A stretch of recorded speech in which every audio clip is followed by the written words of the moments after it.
After studying this module, you shall be able to know about the Marris model of managerial enterprise, explore the relationship between profitability and growth through managerial security constraints, demand growth curve and the supply of capital growth curve.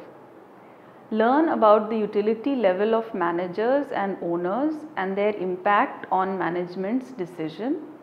Evaluate optimal or balanced growth position for a firm in terms of diversification. Several studies have identified that the managerial behavior and goals of the management are different and independent from the goals of the shareholders. The reason why the goals are different and what can be done to achieve the goals has been explained by Marris's model of managerial enterprises. The model is based on managers' goal to increase balanced growth of the firm by maximizing the growth in demand and growth of capital. The main objective of the managers is to increase the demand using the retained profits and at the same time distribute enough dividends to the shareholders, preventing setting in of discontentment among the shareholders. The rest of this module deals with Marris's model of managerial enterprises and tries to explain the managerial security constraints, demand growth curve and the supply of capital growth curve. It further explores utility level of managers and owners in achieving the goal and finally looks at the impacts of diversification on growth. Robbin Marris model, ownership and control separation. The genesis of the Marris model lies in the phenomenon of separation of ownership and control. Here the shareholders either have little or no direct control over the decisions taken by the management. This separation comes with associated benefits and costs. In case of separation, a hierarchical decision may be more efficient than market allocation under certain conditions, requiring certain decisions. The major concern with respect to separation has been raised by Adam Smith. According to him, the managers may not behave in the way they would have in a owner-manager setup due to lack of incentives. Further, Jensen and Meckling in 1976 considered the separation as an agency problem where shareholders are the principals and managers are the agents and the associated costs are the usual principal agent costs. The costs include expenses on monitoring made by the shareholders, expenses on bonding by the managers and loss from behavioral divergence. Marris's model of managerial enterprise. In 1964, Robbin Marris published a book entitled The Economic Theory of Managerial Capitalism, where he developed a managerial theory of the growth of the firm. It is based on the proposition that firms are managed by the managers and the shareholders are the owners of the firm who take decisions on the management of the firms. The theory assumes that the owners and managers work with different objectives.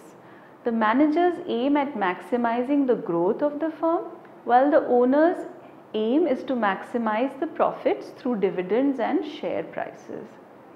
The owners, by purchasing a share or the ownership rights in the firm, have the right to receive future dividend payment. In case the managers opt for high growth rate for the firm, they will need to create more demand and come up with new products. This would increase the expenditure on advertisement and R&D, thereby forcing the managers to hold back a larger share of the profit to be used for these activities. As a consequence, profits distributed in the form of dividends to the shareholders would come down, leading to a fall in share prices also. Under such conditions, the firm may become prone to takeovers. The concerns of the manager thus become twofold: their own job security and also growth of the firm. The focus of the managers would then shift towards attaining the growth rate such that it maximizes the market value of shares, gives satisfactory dividends to shareholders, and minimizes the chances of takeover of the firm. The owners or the shareholders will also like to have balanced growth of the firm, as that would ensure a reasonable return on their capital. Thus, both the owners and managers will be working on achieving the similar goal of balanced growth. The share price of any firm is a function of current dividend D, the growth rate of dividends G, and the share owners discount rate R, reflecting their earnings in case of alternative investments. If we assume a 3-year time horizon, the share price can be calculated as the managers want to maximize the growth rate of the firm by sacrificing profits to achieve growth, their preference would be to retain the profits within the firm so that the retained earning can be used for growth opportunities. This confirms the trade-off between the decision to retain or disperse the dividends and the growth rate that a firm can achieve. Figure 1 shows the trade-off between the two. The proportion of the profits paid as dividends is presented on the vertical axis and the growth rate is presented on the horizontal axis. Thus, if the firm pays OA% of profit as dividends, then the firm has 80% of the profit left with it to finance growth. GA is the achievable growth rate corresponding to OA. Thus, it is clear from figure 1 that if the proportion of profit paid as dividend is more than OA, the growth achieved by the firm will be lower, while the firm will achieve higher growth if the proportion paid is less than OA. The managerial decision for growth becomes limited by the need to pay dividends to the shareholders. This in turn limits the proportion of the profit to be retained for financing growth. The managers have to be cautious in determining how far they can pursue growth, as they can do so only as long as they are able to keep the shareholders happy and satisfied. If the shareholders view the proportion retained by the managers adversely, they may try to influence the policy or they may tend to sell the shares. The extent to which the managers will be in a position to retain the proportion of the profit to finance growth can be understood by exploring the relationship between profitability and growth through managerial security constraints, demand growth curve and supply of capital growth curve. Managerial security constraints and source of finance. A firm's current stock market value is determined by multiplying the number of shares issued with share price. The value is maximized only when the present value of expected returns to shareholders is also maximized. Share price of the firm reaches maximum when the firm achieves a growth rate that maximizes profits. Both for growth and to achieve profits, the firm needs to make a commitment to assign a proportion of current profit in any one year to finance growth. Internal finance is not the only source, as firms can raise funds through debt capital or new equity. However, debt borrowing would require the firm to pay the amount borrowed along with annual interest. These payments are to be made before paying dividends to shareholders. This reduces the proportion of the profit available to distribute as dividends, resulting in a fall in the share price and in the market value of the firm if the managers decide to reduce expected future dividend payments. In case the firm raises funds through new equity, the cost of equity is the future dividend that the new shareholders will receive. To ensure that the new equity does not cut into the profits due to existing shareholders leading to a downfall of the share price, managers should make all efforts to maintain high profits on the investments so as to pay increased dividend to all shareholders meeting their expectations. Failure to achieve this might result in shareholders becoming discontent and selling their shares, which would further reduce the market value of the firm.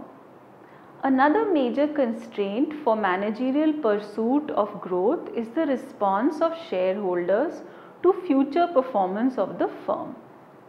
If the shareholders intend to sell more shares than potential buyers demand, prices will start to fall and the stock market value of the firm will be reduced as compared to its assets. This would create conditions suitable for takeover by other companies, and if they succeed in their bid, existing top managers may end up losing their positions or their jobs. Marris came up with a very effective measure for evaluating the performance of the management, which he termed as valuation ratio. This is the ratio between market value and book value. Market value of the firm is the representation of the market's assessment of current and future performance of the firm, while the book value is the value of the resources utilized by the firm and represents the capital or asset value of the firm.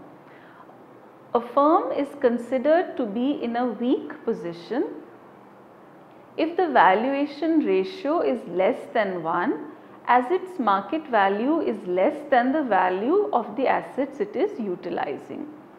If the market value is greater than the book value, the valuation ratio is greater than 1. The firm is then in a good position. If the firm valuation ratio is greater than the value expected by the market to be appropriate for that sector, the firm is considered to be in a strong position and the management is performing well. If the valuation ratio is less than as expected by the market, then the firm is in a relatively weak position and the management is not performing as well as its rivals in the sector. Thus, if the management wants to avoid a situation where the firm becomes an easy target for takeover and safeguard its own position, it needs to make good use of its assets. It is also required to carry on their policies of dividends, proportion of profits to be retained to finance growth and borrowing that keep the valuation ratio above the threshold that triggers negative reaction from shareholders. Demand growth curve and the supply of capital growth curve.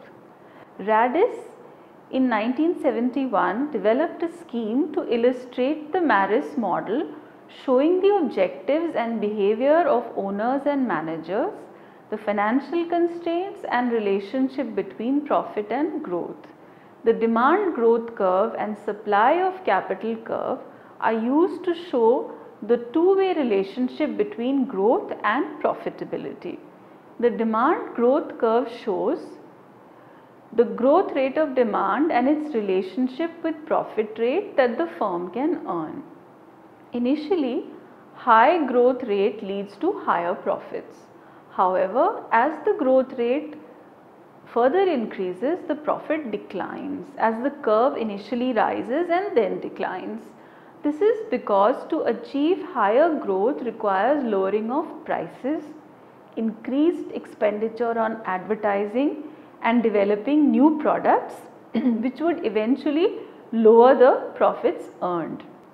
Figure 2 shows the demand growth curve along with the supply of capital curve.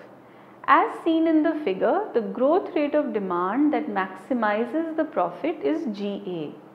The maximum profit rate achieved is pi m. The growth in supply capacity in relation to the profit is shown by the supply capital curve in figure 2. The supply capital curve is a function of the firm's capital raising ability needed to finance growth, which varies with level of profits earned. Firms find it easier to raise capital if the rate of profits earned is higher, whereas it becomes more difficult for them to raise capital with falling rate of profits. As given in figure 2, the supply capital curve is a linear function of growth and shows the maximum achievable growth rate by the firm to be Gn, the point of intersection D of demand and supply curves. The behavior of the management is guided by the desire to maximize the capitalization of the firm depending on market value of equity greater than the net book value. Therefore, the growth rate and the profit rate combinations selected by the firm depend on the utility level of the owner and the manager. The set of indifference curves O1, O2, O3 in figure 3 shows the level of the shareholders or the owner's utility. This is a function of rate of profit or the dividend and the rate of growth or capital gain. The point E0, which is the point of tangency between the indifference curve O2 and the demand growth curve, is the equilibrium point with the corresponding growth rate being GO, whereas F is the highest point on the demand growth curve and GF is the corresponding growth rate. The equilibrium point E0 corresponds to the highest point on the valuation curve as seen in figure 4. The indifference lines M1, M2, M3 shown in figure 4 represent the preferences of the managers between the growth rate given on the x-axis and the valuation ratio given on the y-axis. The point of tangency EM between the managerial indifference curve M2 and the valuation curve represent the point where the utility of the managers will be maximized. The managers presumably favor higher growth than the owners, hence GO and GM, the preferred growth rates, do not coincide. Growth of the firm and diversification. One of the major constraints on the growth of the firm is the rate of growth of demand for existing products. The firm's decision to diversify into production of new products and sell them in a faster growing market can help it overcome this constraint. Optimal or balanced growth position for a firm in terms of diversification has been analyzed by Marris. Diversification need not be always successful as all new products may not be profitable in the market. The success of diversification in ensuring a profitable position for the firm in the market depends on the number of consumers who change their preferences in favor of the new product. The number of diversification projects that a firm undertakes will also have an impact on the products. Projects that are undertaken first tend to earn higher return as compared to those started later on.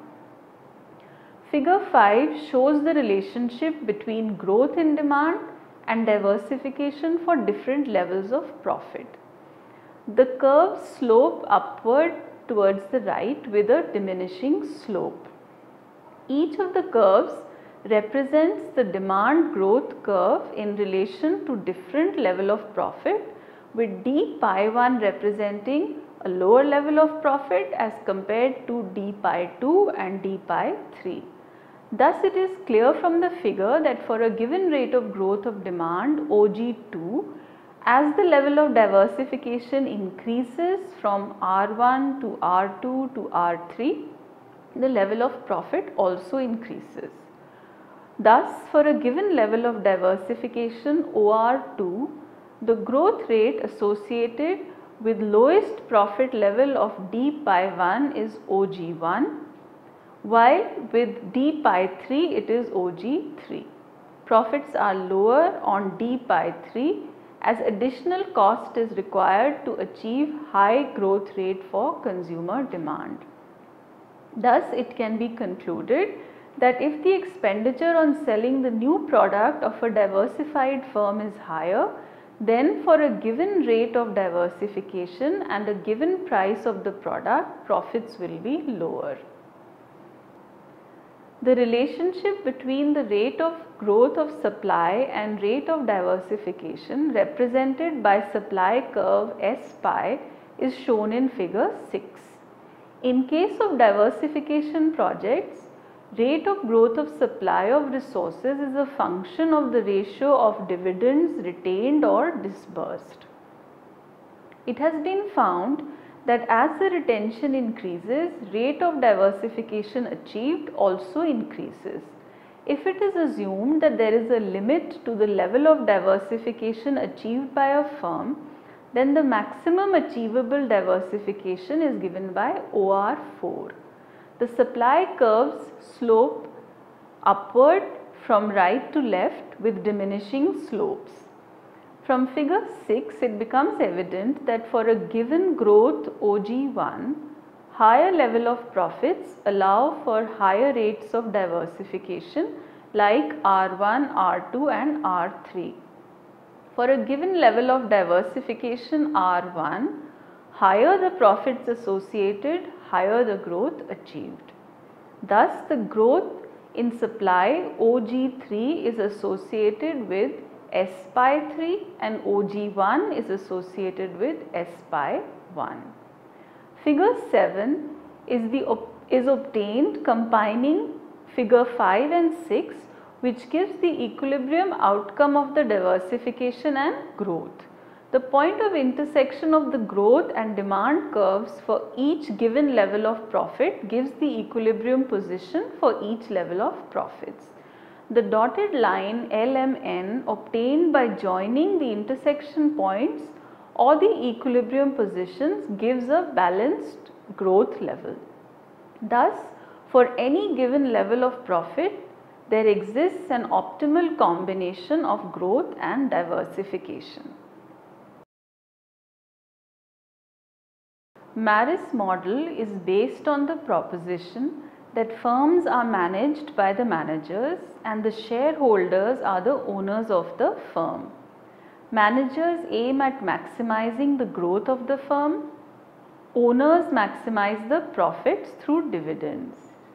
Marris used valuation ratio, the ratio between market value and book value, to evaluate the performance of the management.